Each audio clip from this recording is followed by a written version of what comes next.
고령 인구가 늘어나면서 고령 운전자가 일으키는 교통사고도 덩달아 늘고 있습니다.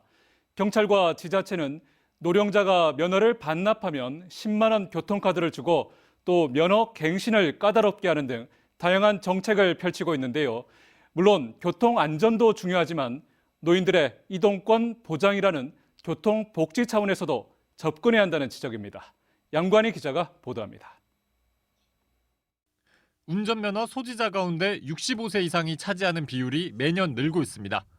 고령 운전자가 2008년엔 100만 명으로 전체 면허 소지자의 4%에 그쳤지만 2019년엔 333만 명으로 10%까지 증가했습니다.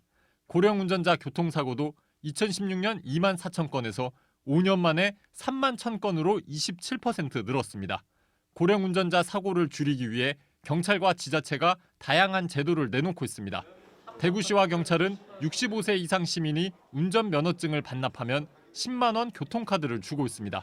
2019년 사업 첫 해부터 3년 동안 매년 평균 5천 명 정도 반납하고 있습니다. 대구 65세 이상 운전면허 소지자 중 3%에 해당됩니다. 면허증을 갖고 있으면은 어떤 또 운전할 수도 있는 기회가 있으니까 이런 면허증 반납을 통해서 어르신들이 운전을 아예 안 하게 함으로 인해 가지고 어르신들이 교통사고 예방에도 크게 도움이. 아예 면허 갱신을 까다롭게 하는 방안도 추진 중입니다. 경찰은 2025년부터 고령 운전자를 상대로 조건부 면허 제도를 도입합니다. 가상현실, VR을 이용해 운전자의 능력을 평가한 뒤 야간 운전, 고속도로 운전, 장거리 운전 제한 같은 조건부 면허를 발급하는 겁니다. 이런 제도에 대한 반발도 나옵니다. 면허를 반납하고 일회성으로 10만 원 교통카드를 받는 게 큰 이점이 없다는 겁니다.